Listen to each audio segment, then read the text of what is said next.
Hey everyone, Dr. L here with our week 6 virtual lecture on media and technology. All right, so let me get into slideshow mode. Okay, so today we're going to do housekeeping, lecture, exit pass, and reminder.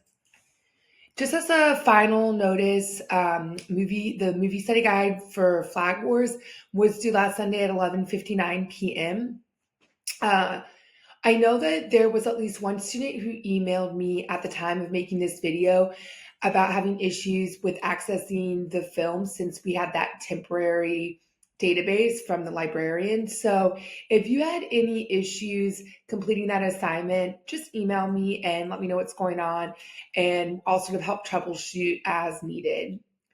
My grading is pretty much up to date. Make sure you're checking eLearn, including individual feedback on written assignments. So remember we talked about how there was, I believe, the third discussion post where you had to develop a research question and do an annotated bibliography. I know that was a challenging one for a lot of you. I also think it's challenging. So that was the one that I really wanted to provide more in-depth individual feedback for you. So if you are noticing that you think you're missing a grade in the grade book on eLearn for an assignment you completed, or you don't have feedback from me regarding your writing, send me an email and I'll make sure that there's not something on my end of things that's preventing you from seeing my feedback. And then I know at least one person came up to me after class last week and said that they couldn't access my feedback, and we were able to figure out how to get them to how to navigate eLearn for them, and they figured it out. So just be mindful of those things. And then as far as upcoming attractions, discussion post 5 on critical thinking is due this Sunday at 11:59 p.m. And again, we're in week 6. And then finally, if you have anything you'd like to share with your classmates, just remember to do that when we have our in-person session this week. Oftentimes, if I hear about events and stuff like that on campus, if it's relevant to sociology, and especially if I can be at the event, I'll sometimes offer it as an extra credit opportunity, like I did for the event that I learned about through the social work program here. All right. On the exit pass feedback, someone asked a question about the study guides for the documentary. So those should be submitted on our eLearn page. There's a folder for submitting assignments. That's where you'll find those. And that's pretty much true for all assignments in our class. I like to keep everything virtual. That way you have a paper trail and a timestamp showing when you submitted an assignment, and I can also see that. I got an excellent random fact from one of my blended classes. I love random facts in the exit pass. I don't know why. At every school I've ever been at, students, even if I don't ask you for random facts, students just love sharing with me, and it's one of my favorite things. So someone told me that Play-Doh was originally created as a wallpaper cleaner. Did not know that. Pretty interesting. Someone was asking about quote unquote redos for midterm exam 1. There aren't exam redos, but there are test corrections if you took the midterms. So if that is something you're interested in doing, review the syllabus and the policy on that. And then from there, you can email me and I'll give you details about what to do and that sort of thing. And then finally, someone asked how I was doing. And so, and they said, how's my mental health? So I'm doing good. And I'm happy to have family time this, it'll be this past weekend. I'm leaving for Chicago for the weekend with my family. So I'm pretty excited for that. Thank you for asking. All right. Without further ado, let's move into our chapter on media and technology. I'm just sort of going to cover the nuts and bolts. In our in-person class this week, I will do a more in-depth lecture on key terms from this chapter. But basically, we're thinking about media, which is all print, digital, and electronic means of communication. We're thinking about the evolutionary model of technological change and what that means from a sociological perspective. We're thinking about some of the inequities that can exist due to media, especially when we bring in thinking about post-industrial societies and the advancements in technology. And so that's the knowledge gap. And then one of my sort of favorite things to think about is the work of Michel Foucault. And so his work is introduced in this chapter regarding the panopticon or panoptic surveillance, which is a form of constant monitoring in which the observation posts are decentralized and the observed is never communicated with directly. And so in our in-person class this week, we'll talk more about Michelle Foucault's work and the panopticon, and hopefully we can make some interesting connections through that. And then finally, I am bringing in something new that's sort of outside of the scope of our textbook and what you've been reading, but that I think fits nicely with our discussion of media and technology. So I'm also bringing in reality TV. At your own leisure, click on these links, and they are YouTube clips for the TV show Survivor in a more recent season. I want to say maybe 2 seasons ago or something like that. And so in this first clip, there is some interesting things happening with the LGBTQ plus community. I'll sort of summarize it, and then we'll get to this policy here. So watch the full clip, but basically what happens is Jeff Probst, the person who's sort of in charge of the show, he's the host, he asks participants on this season if they're okay with him saying, "Come in, you guys," whenever he is trying to get them, wrangle everyone in so that they can do a challenge. And he asks if that's socially acceptable because some folks within the LGBTQ plus community don't like the term guys because it has a gender connotation to it.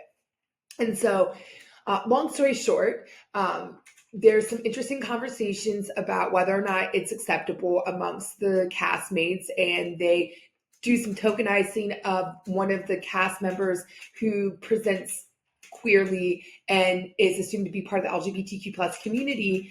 And so there's just interesting group dynamics at play being portrayed in the media. And then ultimately, spoiler, he ends up not using that term anymore after that season. And the next couple of seasons since then, he stopped using it. And then these other 2 clips are from, I believe, the same season, and that tribal council. It's the same tribal council, and the same people are sort of featured in this exchange, but they're talking about race. And so there are a couple of Black women on that season who are talking about how they feel that they get tokenized, and they're portrayed as the only, they're often portrayed as the only, or I guess in the show's history, if there's a Black person in the cast, they often get treated as like that's the only Black person. They've talked about the show's history with all Black alliances and how there has not been a lot of success with that. And so you get to see people talking about issues related to race in real time, because there are also white people who are at tribal council who are participating in this conversation about race. And it plays out in really interesting ways. So the next thing that I want to show you, again, make sure you watch the full YouTube clips, all 3 of them on your own time, is right here. This is an article about how CBS, which is the network that hosts that show, Survivor, they implement a policy where 50% of the cast members of all reality TV shows on CBS, so not just Survivor, all of them, have to have 50% non-white cast members. And if you go on to read that article, it also extends to the crew and that sort of thing. So like the people who are in production and everything, also they want diversity there. And so I think it's interesting that we see a private entity like CBS having this quota related to diversity at the same time when a lot of public entities like in higher education and Department of Education, so like public schools K through 12, are getting rid of those types of policies. And so we see what that diversification looks like in real time in the season that I pulled those YouTube clips from. And it just allows for this richer conversation, an intersectional conversation, if you will, regarding race, class, gender, sexual orientation, and all that stuff. And so my hope is that by having you all watch these clips and read that article, in preparation for our in-person class this week, we'll be able to talk about the role of media, technology, and reality TV using an intersectional lens and thinking about the role of policy, either, whether it's a private company and a private policy like what CBS is doing, or it's a public policy like Title IX, which is what I research, which has to do with education. What does all of that mean? And I also encourage you to think about the conversations that are playing out on Survivor, which is reality TV. Is that more quote unquote real than the types of conversations or portrayal of racial issues and gender issues on sitcoms and other types of TV shows? So, something to consider as we go into our in person class. And so I have a list of questions here to think about in terms of media, technology, and reality TV. I hope that we can either discuss these during our in-person class this week, or perhaps you can sort of fold some of these questions and your answers to these questions into your discussion posts. But just be thinking about all this stuff. What do you think reality TV should look like? What do you think of that policy? And what do you think? Does reality TV reflect the types of conversations you have in real life? Or is it still like really scripted and it actually is just as fake and not reflective of what real life looks like as other forms of media and other types of entertainment and TV shows? All right. Here are your exit pass links. I will also send those out via email when you have at the end of our in-person class this week. It's the same link. It's also the same link on this PowerPoint as the PowerPoint for our in-person class. Complete discussion post 5 on critical thinking. Read the chapter on media and technology. Complete test corrections as needed. Remember, you need to email me first for a detailed description of what you should do. And then other than that, have a great week, everyone. I will see you later.